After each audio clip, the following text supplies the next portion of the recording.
Media మిత్రులకు నమస్కారం. ఈ పత్రికా సమావేశంలో పెద్దలు బట్టి విక్రమార్క గారు, పెద్దలు తుమ్కుమార్ రెడ్డి గారు, దామోదర్ రాజనరసింహ గారు, సీతక్క, జయవీర్ శాసనసభ్యులు, కుంభమణిల్ రెడ్డి శాసనసభ్యులు, డాక్టర్ భూపత్ రెడ్డి, నాయని రాజేందర్ రెడ్డి, వేం నరేందర్ రెడ్డి గారు ఈ పత్రికా సమావేశంలో పాల్గొని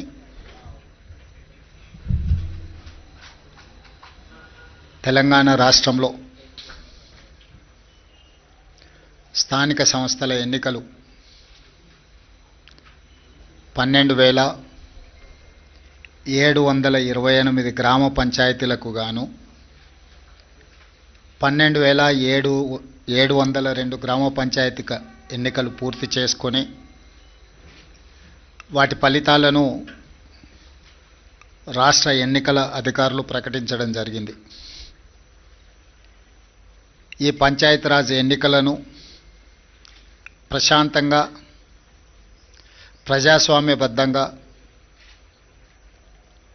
ఎక్కడ అధికారిక లోటుపాట్లు లేకుండా నిర్వహించినందుకు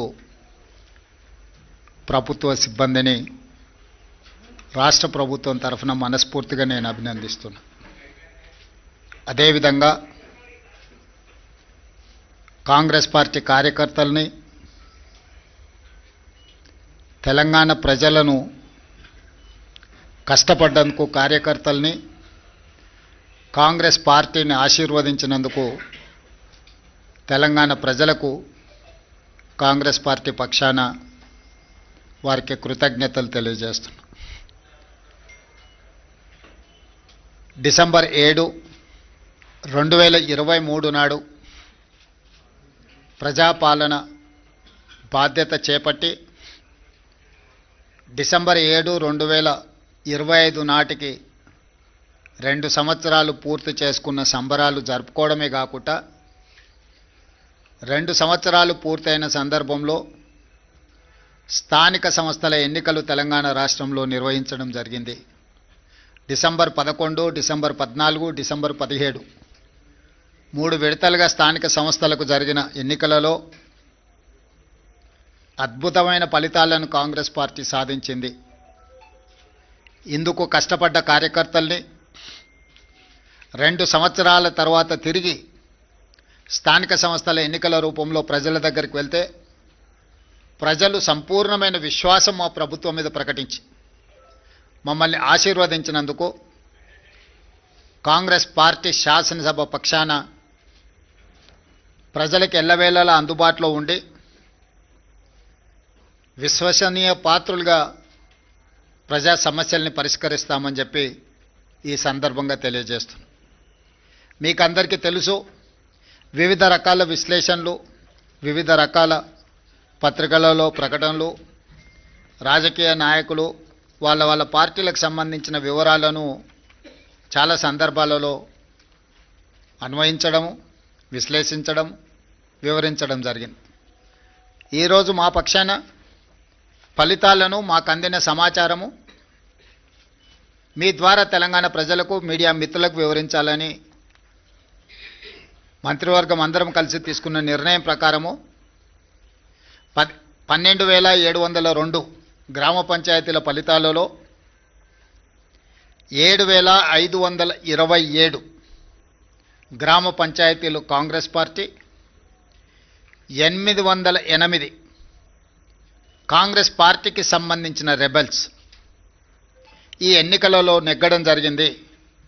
మొత్తానికి 8,335 గ్రామ పంచాయతీలు 66% ఫలితాలను కాంగ్రెస్ రెబెల్స్ ఈ ఎన్నికలలో మేము సాధించడం జరిగింది. అదేవిధంగా బీఆర్ఎస్, బీజేపీ ఒక కూటమిగా ఈ ఎన్నికల్లో పోటీ చేసి 3,511 బీఆర్ఎస్, 710 గ్రామ పంచాయతీలు బీజేపీ, టోటల్గా 4,221 బీఆర్ఎస్ బీజేపీ కూటమి గెలుచుకోవడం జరిగింది. ఇది 33%. దాదాపుగా 146 గ్రామ పంచాయతీలు సిపిఐ సిపిఎం ఇతరులు 1%, ఇతర రాజకీయ పార్టీలు కూడా నెగ్గడం జరిగింది. తద్వారా కాంగ్రెస్ రెబల్స్ 66% గెలిస్తే బీజేపీ బీఆర్ఎస్ 33%, కమ్యూనిస్టులు 1% ఈరోజు ఈ ఎన్నికల్లో ఫలితాలను సాధించిండ్రు. ఈ ఫలితాలు మా 2 సంవత్సరాల పరిపాలనకు ప్రజలిచ్చిన తీర్పు. 2023 డిసెంబర్ 7 నాడు మేము అధికారం చేపట్టిన తర్వాత కంటోన్మెంట్ శాసనసభ ఉప ఎన్నికలు జరిగినాయి. పోయిన నెల జూబ్లీ హిల్స్ శాసనసభ ఉప ఎన్నికలు జరిగినాయి. ఈ 2 ఉప ఎన్నికలలో కూడా కాంగ్రెస్ పార్టీని ప్రజలు ఆశీర్వాదించడం జరిగింది. ఈనాడు గ్రామీణ ప్రాంతాలలో జరిగిన గ్రామ పంచాయతీ ఎన్నికలు 94 శాసనసభ నియోజకవర్గాల పరిధిలో ఈ ఎన్నికలు జరిగినాయి. ఈ 94 శాసనసభ నియోజకవర్గాల పరిధిలో జరిగిన ఎన్నికల్లో కాంగ్రెస్ పార్టీ 87 శాసనసభ నియోజకవర్గాలలో మెజారిటీ సాధిస్తే బీఆర్ఎస్ 6 శాసనసభ నియోజకవర్గాలలో మెజారిటీ సాధిస్తే బీజేపీ 1 శాసనసభ నియోజకవర్గంలో మెజారిటీ గ్రామ పంచాయతీలు సాధించుకోవడం జరిగింది. బీఆర్ఎస్ దుబ్బాక, హుజూరాబాద్, జనగాం, సిద్దిపేట, సిరిసిల్ల, సిర్పూర్, కాగజ్ నగర్లో మెజారిటీ సాధిస్తే ముదోల్లో బీజేపీ అధిక గ్రామ పంచాయతీలను సాధించడం జరిగింది. 94 శాసనసభ నియోజకవర్గాలలో స్థానిక సంస్థల ఎన్నికలు జరిగితే కాంగ్రెస్ పార్టీ 87 శాసనసభ నియోజకవర్గాలలో అత్యధిక స్థానాలను సాధించడం ద్వారా 2023 నాడు మేము సిపిఐ కలిసి సాధించిన 65-66 శాసనసభ నియోజకవర్గాలతో పోలిస్తే ఇప్పుడు ఇంకొక 21 శాసనసభ నియోజకవర్గాలు అధికంగా గెలవడం జరిగింది. బీఆర్ఎస్ నాయకులు ఉప ఎన్నికల సందర్భంగా రెఫరెండం అన్నారు. వాస్తవంగా పట్టణ ప్రాంతంలో ఉన్న 26 శాసనసభ నియోజకవర్గాలలో జనరల్ ఎలక్షన్లో మేము 1 సీటు కూడా సాధించలే. కానీ జరిగిన 2 ఉప ఎన్నికలు హైదరాబాదు మహానగర పరిధిలో జరగడంతో ఆ 2 నియోజకవర్గాలలో కూడా ఈ 26 మహానగర పరిధిలో ఉన్న శాసనసభ నియోజకవర్గాలలో ఉప ఎన్నికలు జరిగిన 2 శాసనసభ నియోజకవర్గాలలో ప్రజలు తీర్పిచ్చారు. స్థూలంగా నేను చెప్పదలుచుకున్నది రాష్ట్ర స్థాయిలో అది పట్టణ ప్రాంతం కావచ్చు, గ్రామీణ ప్రాంతం కావచ్చు, ఈ 2 సంవత్సరాలలో జరిగిన ప్రతిష్టాత్మకమైన ఎన్నికలలో మా ప్రభుత్వానికి విస్పష్టంగా ప్రజలు ఆదరించి గౌరవించి అత్యధిక స్థానాలను కట్టబెట్టినరు. దీనికి ప్రధానమైన కారణం పేదలకు మేము అందించిన రేషన్ కార్డులు, పేదలకు మేము అందించిన సన్నబియ్యం, రైతులకు మేము మాఫీ చేసిన రుణమాఫీ, రైతు భరోసా, బోనస్ 500, పండించిన వరి ధాన్యాన్ని మొత్తాన్ని కొనడం, ప్రతి పేదవాడికి 200 యూనిట్ల ఉచిత కరెంట్, మహిళలకు ఆర్టీసీలో ఉచిత బస్సు ప్రయాణం, 500 రూపాయలకే సిలిండర్ ఇవ్వడం, 27,000 కోట్ల రూపాయలు మహిళలకు 0 వడ్డీతో రుణాలు ఏర్పాటు చేయడం, ప్రతి విషయంలో 4.5 లక్షల ఇందిరమ్మ ఇండ్లు పేదల ఆత్మగౌరవం కోసం వాళ్ళకి ఇండ్ల కేటాయించడం. ఇదే కాకుండా దీర్ఘకాలికంగా ఒక సంక్షోభాన్ని సృష్టించిన మాదిగ ఉపకులాల వర్గీకరణను పరిష్కరించడం, 100 సంవత్సరాల నుంచి జటిలంగా మారిన కులగణనను నిర్వహించడం, 61,000 ప్రభుత్వ ఉద్యోగ నియామకాలు చేపట్టడం, మూతబడుతున్న ప్రభుత్వ పాఠశాలలను తిరిగి తెరవడమే కాకుండా టీచర్ల నియామకం చేపట్టి పేదలకు నాణ్యమైన విద్యను అందించాలని మేము చేస్తున్న ప్రయత్నాలు అన్నీ కూడా ఈనాడు ఒక క్రమ పద్ధతిలో సంక్షేమాన్ని, అభివృద్ధిని సమపాళ్లలో మెలవించి పరిపాలన అందించడం, అన్నిటికంటే 6 గ్యారంటీలతో పాటు 7వ గ్యారంటీ ఇస్తున్నాం, ప్రజలకు స్వేచ్ఛ, ప్రజాస్వామ్యాన్ని కాంగ్రెస్ పార్టీ అందిస్తుంది అని. ఈ 2 సంవత్సరాలల్లో ఎక్కడ కూడా ప్రజల్ని నిర్బంధించాలన్న ఆలోచన కానీ, ప్రతిపక్షాల మీద కక్ష సాధింపు చర్యలకు పాల్పడడం కానీ మా ప్రభుత్వం చేయలేదు. ఈ ఎన్నికల్లో కూడా మీరు చూసినారు, స్వేచ్ఛగా ప్రజలు ఎవరికి నచ్చిన రాజకీయ పార్టీ మద్దతుతో వాళ్ళు ఎన్నికల్లో పోటీ చేయడమే కాకుండా ప్రజల దగ్గరికి వెళ్ళి వాళ్ళు ఓటు అడిగి ప్రజా తీర్పును కోరినరు. ప్రజలకు కూడా స్వేచ్ఛగా తీర్పునిచ్చే అవకాశాన్ని మా యంత్రాంగము, ప్రభుత్వము, పార్టీ అన్ని రకాలుగా ప్రజాస్వామ్యబద్ధంగా ఈ ఎన్నికలు నిర్వహించినాం. మొట్టమొదటిసారి తెలంగాణ రాష్ట్రం వచ్చిన తర్వాత ప్రజలకు ఒక స్వేచ్ఛాయుతమైన వాతావరణంలో ప్రజాస్వామికబద్ధంగా ఎన్నికలను నిర్వహించడం జరిగింది.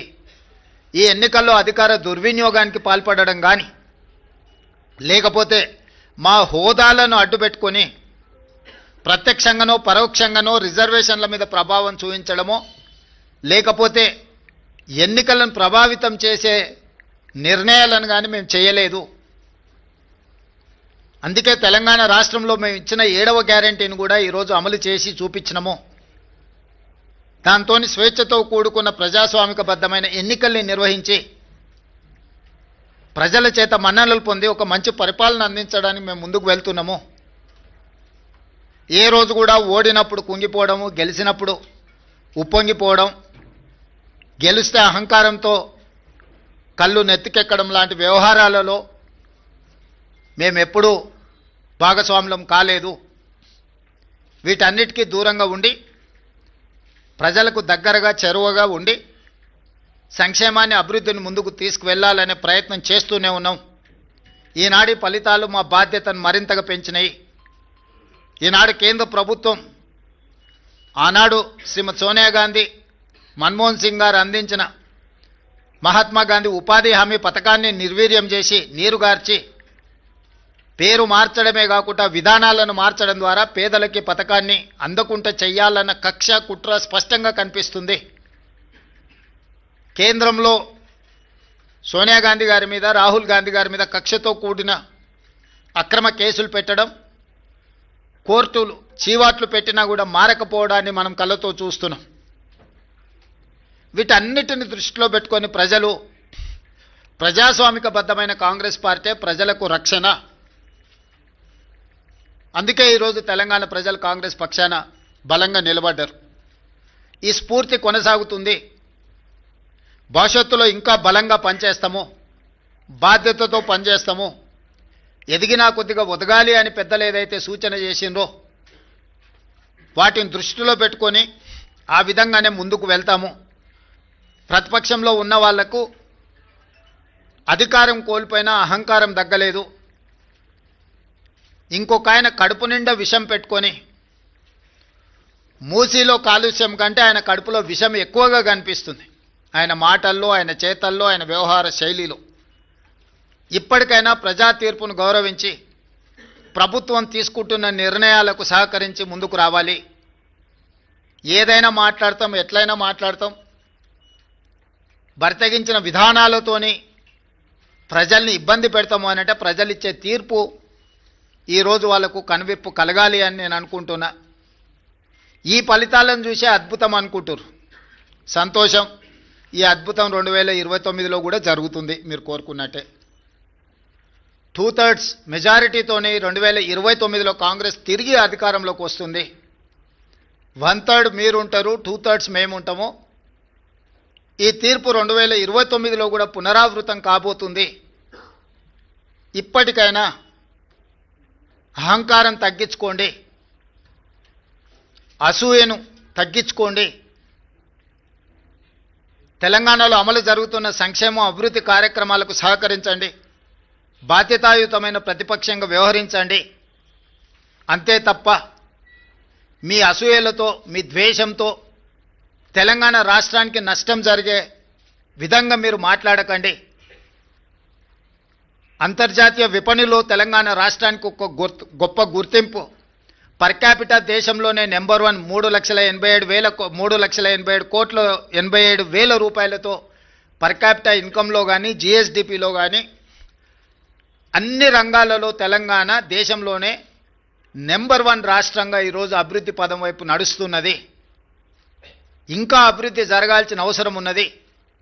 సంపద పెంచాలి, పేదలకు పంచాలి అనే మా విధానాన్ని కొనసాగిస్తాము.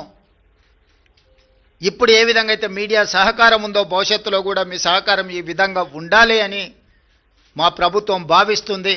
మీడియా మిత్రులకు కూడా మీ సహకారం అందించినందుకు మనస్ఫూర్తిగా ధన్యవాదాలు తెలియజేస్తున్నాను.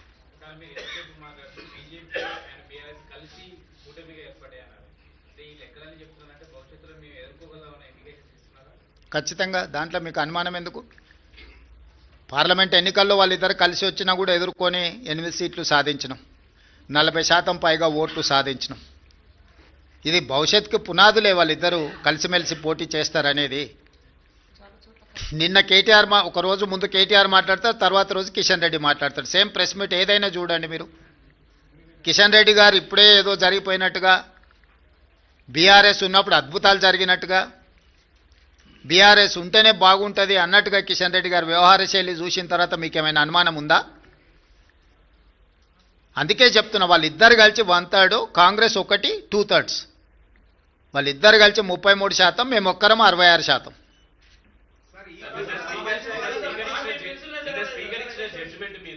రాహుల్ గాంధీ రాజ్యాంగాన్ని పట్టుకొని దేశవ్యాప్తంగా సేవ్ డెమోక్రసీ అంటున్నారు. వాళ్ళు అధికారంలో ఉన్న రాష్ట్రంలో మాత్రం డెమోక్రసీని కూల్ చేశారు. రాహుల్ గాంధీ సమాధానం చెప్పాలంటున్నారు. ఎవరు? టీఆర్ఎస్ అడగండి, వెళ్ళి రాహుల్ గాంధీ గారు రాగానే ఢిల్లీకి వెళ్ళి అడగమని చెప్పండి. స్పీకర్ గారి నిర్ణయం మీద రాజకీయ పార్టీగా మేము స్పందించడానికి ఏమీ లేదు. స్పీకర్ గారి నిర్ణయాన్ని వాళ్ళకు నచ్చకపోతే న్యాయస్థానాలు ఉన్నాయి. మీరు రాసిచ్చిన స్క్రిప్టునే స్పీకర్ అనౌన్స్ చేశారు, మీరు సభలో కూడా ప్రస్తావించారు అసలు అని. ఇప్పుడు నేను వాళ్ళ అవగాహన రాహిత్యానికి జాలి పడుతున్నా. పదే పదే హరీష్ రావు గారు శాసనసభలోనే మేము 37 మంది శాసనసభ్యులు ఉన్నాం, మాకింత సమయం ఇవ్వాలని మాట్లాడింది మీరు కళ్ళతో చూసిరు, మీరు చెవులతో విన్నారు, అవునా? ప్రతిసారి శాసనసభ ముగింపు సమావేశాలలో స్పీకర్ గారు ఒక బులెటిన్ ఇష్యూ చేస్తారు. ఏ పార్టీకి ఎంతమంది శాసనసభ్యులు ఉన్నారు, వారు ఎంతెంత సమయం మాట్లాడినరని ప్రతిసారి బులెటిన్ ఇష్యూ చేస్తారు స్పీకర్ గారు. ఇప్పటివరకు జరిగిన అన్ని శాసనసభ సమావేశాల ముగింపులో స్పీకర్ గారు స్పష్టంగా ప్రకటించారు. ఏ ఒక్క రోజు కూడా స్పీకర్ గారి నిర్ణయాన్ని వాళ్ళు ప్రశ్నించలేదు. రెండవది, మొన్న జరిగిన శాసనసభ సమావేశాల్లో హరీష్ గారు స్పష్టంగా చెప్పారు, మా నెంబర్ 36, 37 ఉంది, మా సమయం ఇంత రావాల్సిందే, మాకంత సమయం ఇవ్వమని అడిగినారు. టీవీలో పేపర్లో మేము చూసిన ప్రతి నెల 5,000 రూపాయలు ఎమ్మెల్యేల నుంచి వాళ్ళ టీఆర్ఎస్ ఎల్పీ నిర్వహణ కోసము డబ్బులు కూడా తీసుకున్నారని.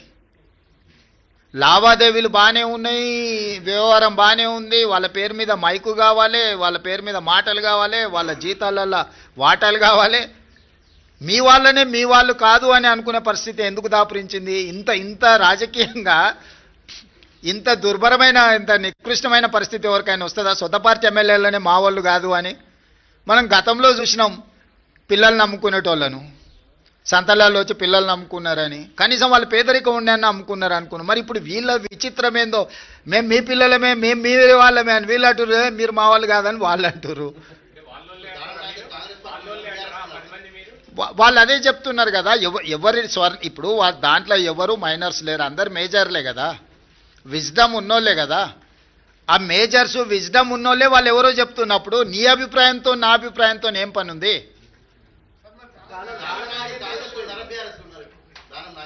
నాగేందర్ గారు చెప్తారు కదా, మీరు అడగండి, చెప్తాం, మీరు అడిగినరు అని చెప్పి.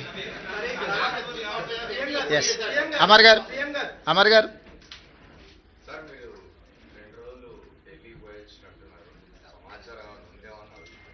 దేని గురించి? సంజయ్ రౌత్ ఒక స్పెసిఫిక్ స్టేట్మెంట్ చేసినాడు. డిసెంబర్ 19 నాడు ప్రైమ్ మినిస్టర్ మారబోతున్నాడు, బిగ్ మీకు సమాచారం లేదు. ప్రైమ్ మినిస్టరే దేశంలో లేడు, ఆయనే విదేశాలలో ఉన్నాడు. అసలు 19 లోపల వస్తాడో రాడో కూడా నాకు సమాచారం లేదు. కాబట్టి మార్పు గురించి ఐ డోంట్ నో. అంటే ఆయన స్టేట్మెంటు నా దృష్టిలో లేదు, మార్పు విషయం అసలే లేదు. ఎందుకంటే అది ఎల్పీ తీసుకోవాల్సిన, లెజిస్లేచర్ పార్టీ తీసుకోవాల్సిన నిర్ణయం నా దృష్టిలో లేదు. రెండేళ్ల పాటు ఫామ్ హౌస్ కి పరిమితమయ్యాడు. ఇప్పుడు బయటకు వచ్చేటువంటి సమయం వచ్చింది. ఈ 2-3 రోజుల్లో బయటకు వచ్చి గ్రామ పంచాయతీ ఎన్నికలు వచ్చిన రిజల్ట్ బేస్ చేసుకుని జనాల్లోకి వెళ్ళాలనేటువంటి నిర్ణయానికి వచ్చినట్టు తెలుస్తోంది. దాని ఎట్లా మీరు ఎట్లేముంది, 2023 కంటే ముందు కేసీఆర్ బయటనే ఉన్నారు కదా. వాళ్ళు క్షేత్రస్థాయిలో పర్యటిస్తున్నప్పుడే కదా వారు ఓడించింది. వారు క్రియాశీలక రాజకీయాలలో ఉన్నప్పుడే కేసీఆర్ గారిని ఓడించి కాంగ్రెస్ పార్టీ అధికారంలోకి వచ్చింది. ఇప్పుడు వారు క్రియాశీలక రాజకీయాలలోనే లేరు. గజ్వేల్ అసెంబ్లీలోనే కాంగ్రెస్ పార్టీ మెజారిటీ గ్రామ పంచాయతీలు గెలుచుకున్నది.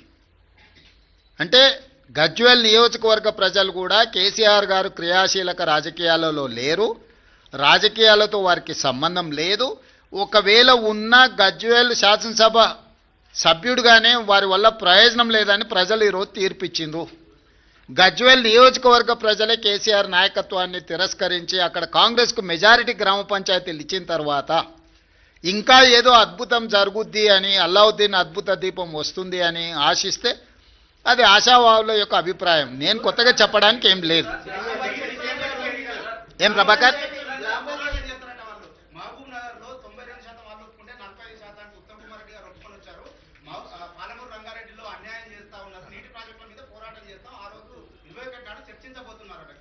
నేనేమంటున్నా అంటే కేసీఆర్ గారిని ప్రతిపక్ష నాయకుడిగా లేఖ రాయమనుంది. 3 రోజులు కానీ 4 రోజులు కానీ కృష్ణా నదీ జలాలు, గోదావరి జలాలకు సంబంధించి ఎవరు ఏం చేసిండ్రో చర్చ చేద్దాం కూలంకషంగా. పూర్తి వివరాలతో వచ్చి కూర్చుందాం. ఏ విషయమైనా వారు లేవనెత్తని 10 సంవత్సరాలలో వారు చేసిన అన్యాయాన్ని, వారు సంతకాలు పెట్టి 299 టీఎంసీ మాకు చాలు, 512 టీఎంసీ ఆంధ్రప్రదేశ్ను తీసుకోమని కృష్ణానది జలాలలో ఏ విధమైన ఒప్పందాలు చేసిండో, ఒప్పందాలతో పాటు 10 సంవత్సరాలైన పాలమూరు రంగారెడ్డి ఎత్తిపోతలకు కానీ, కల్వకుర్తి ఎత్తిపోతలకు కానీ, సీతారామ సాగర్ కానీ దేనికి నికర జలాలు కానీ వరద జలాలు కానీ సాధించలేదు. సమ్మక్క సారలమ్మ కూడా వారు సాధించకపోతే ఉత్తమ్ కుమార్ రెడ్డి గారు మంత్రిగా సాధించిండ్రు. ఈరోజు ఏదైనా పక్క రాష్ట్రం నుంచి మన హక్కులను సాధించడం మేము అధికారంలోకి వచ్చిన తర్వాతనే. వీటన్నిటి మీద వారు లేనప్పుడు పత్రికా సమావేశాలలో మాట్లాడడం నాకు ఇష్టం లేదు. నేను సూటిగా వారితోని చర్చను ఆహ్వానిస్తున్నా.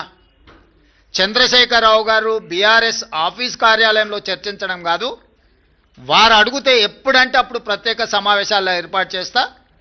కృష్ణా గోదావరి జలాల మీద చర్చ చేద్దాం. పూర్తి వివరాలను, వాస్తవాలను ప్రజలకు వివరిద్దాం. ఈరోజు ఉమ్మడి రాష్ట్రానికంటే కూడా తీరని ద్రోహం చేసింది బీఆర్ఎస్, చంద్రశేఖరరావు గారు. ఆధారాలతో సహా మొత్తం సభలో చర్చకు మేము పెట్టడానికి సిద్ధంగా ఉన్నాము. వారు సభకు వచ్చి చర్చించి నిజంగానే మా వైపు నుంచి ఏమైనా లోపం ఉంటే వారిని ప్రశ్నించమని నేను సవాల్ విసురుతున్నా. బురద జల్లుతాం, పారిపోతామంటే ప్రజలు అన్ని గమనిస్తున్నారు. ప్రజలు ఎవరు అమాయకులు లేరు.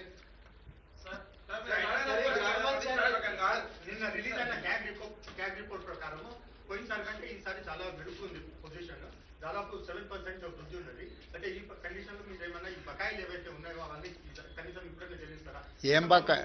నీకేం బకాయి ఉంది రాహుల్? ఎవరికి? డిస్కమ్లక చేద్దాం. నేను ముందే చెప్పిన ఆదాయం పెంచుతాం, పేదలకు పంచుతామని. వారు చెయ్యండి, మేం చేసింది సన్నబియ్యం 200 యూనిట్లు ఉచితం, 21,000 కోట్ల రూపాయల రైతు రుణమాఫీ, 9,000 కోట్ల రూపాయలు 9 రోజుల్లో రైతు భరోసా, 22,500 కోట్ల రూపాయలు 4,50,000 ఇందిరమ్మ ఇండ్లు. ఇట్లా చంద్రశేఖరరావు గారు చెయ్యని చాలా పనులను ఈరోజు మేము చేసినాము. ఈ ఆదాయాన్ని పెంచుకుంటూనే, దుబారాను తగ్గించుకుంటూనే ఈరోజు ఈ పథకాలన్నిటిని కూడా అమలు చేస్తున్నాము.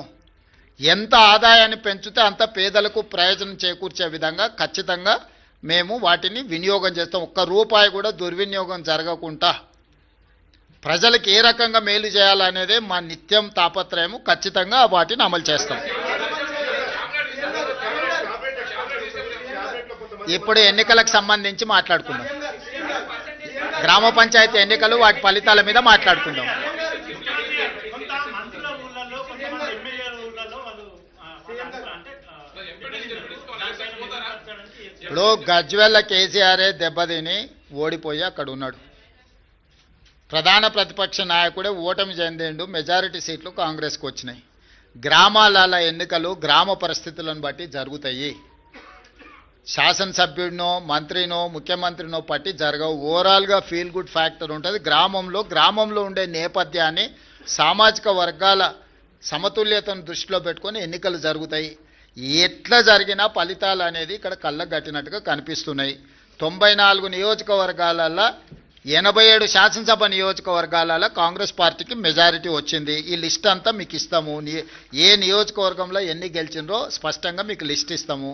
మీరు కావాలంటే నిజ నిర్ధారణ కమిటీ వేసుకొని ఆయా నియోజకవర్గాలలో మీరు పర్యటించండి. ఇన్ని 12,702 గ్రామ పంచాయతీల ఎన్నికలు జరిగినప్పుడు 1, 2, 3 అటో ఇటో ఫలితాలు వస్తాయి.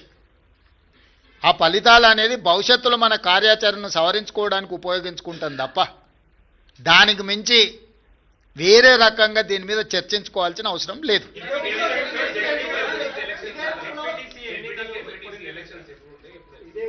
తొందరలోనే శాసనసభ పెట్టి చర్చ చేసి అందరి అభిప్రాయం తీసుకుంటాం ఎట్లా ముందుకు వెళ్దాం అనేది. ప్రతిపక్షాలకు కూడా అవకాశం ఇస్తాం. ఆ ఎన్నికల్ని ఎంపీటీసీ, జడ్పీటీసీ, మున్సిపల్ ఎన్నికలు, మున్సిపల్ కార్పొరేషన్ ఎన్నికలు వీటన్నిటికీ సంబంధించి కూడా తొందరలోనే శాసనసభ సమావేశాలు ఏర్పాటు చేసి ప్రతిపక్షాలను కూడా అడుగుతాం ఏ విధంగా ముందుకు వెళ్దాము, 42% బీసీ రిజర్వేషన్లు ఏ విధంగా సాధించుకుందాము, భవిష్యత్ కార్యాచరణ ఎట్లుంటే బాగుంటుందో ప్రజాస్వామికబద్ధంగా చర్చ చేసి అసెంబ్లీలో ఆ తర్వాత ఎన్నికలపై ఒక నిర్ణయానికి వస్తాం.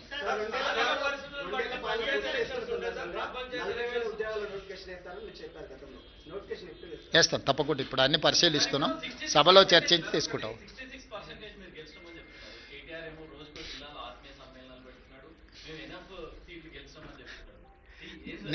అందుకే ప్రభాకర్ క్లియర్గా నేను పర్సంటేజ్తో సహా గ్రామ పంచాయతీలతో సహా ఈరోజు 94 శాసనసభ నియోజకవర్గాలలో ప్రతి నియోజకవర్గంలో ఏ పార్టీ ఎన్ని గెలిచిందో నేను అధికారికంగా ఒక నోటు విడుదల చేస్తున్నా. మీరు నోటు తీసుకొని ఆ నియోజకవర్గంలో వెళ్ళి నిజ నిర్ధారణ కార్యక్రమాలు పెట్టుకొని మీరు పరిశీలించండి. కేటీఆర్ అనేవాడు కాంగ్రెస్ గురించి ఆలోచన చేస్తలేడు. హరీష్ అనేవాడు వెనకాల తవ్వుతున్నాడు. కేటీఆర్ నాయకత్వంలో ఏ ఎన్నికలు జరిగిపోయినా ఓడిపోయిండు కాబట్టి నాయకత్వాన్ని మార్చాలని హరీష్ వెనకాల నుంచి ఏదైతే ప్రయత్నం చేస్తుండో ఆ విషయాన్ని ఏమంటారు డైల్యూట్ చేయడానికి పర్యటనలు పెట్టుకుంటున్నాడు తప్ప ఇది ప్రజలకు కానీ ప్రభుత్వానికి కానీ సంబంధం లేదు. ఇప్పుడు కేటీఆర్ వర్కింగ్ ప్రెసిడెంట్ అయినప్పటి నుంచి జరిగిన ఏ ఎన్నికలు గెలవలే కదా.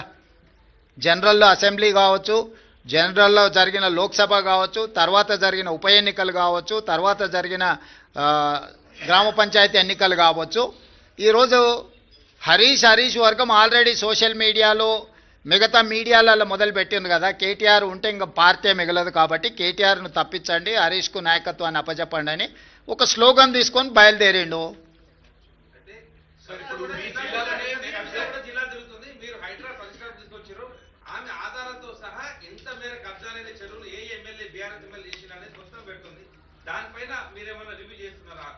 అన్నిటి మీద చేస్తాం. ఇప్పుడు నువ్వు చెప్పింది రివ్యూ చేస్తాం, వాళ్ళు చెప్పింది రివ్యూ చేస్తాం. రీసెంట్గా కేఏ పాల్ గారు కూడా కొన్ని అంశాలు లేవనెత్తిండు, వాటిని కూడా రివ్యూ చేస్తున్నాం. నీ అమాయకత్వం అది. మీరు లేనిది ఊహించుకొని కాయించుకొని గత 10 ఏళ్లలో జరిగినవి తీసుకొని ఇప్పుడు జరుగుతున్న వాటిని తీసుకొని ఎన్ని గురుకులాలు ఉన్నాయి, ఎక్కడేం జరిగింది అనేది లెక్క లేకుండా బాధ్యత లేకుండా ప్రశ్నలు అడగకండి. అట్లాంటి పరిస్థితి రాదు. ఎక్కడైనా ఏదైనా జరిగితే తక్షణమే చర్యలు తీసుకుంటున్నాం. ధన్యవాదాలు.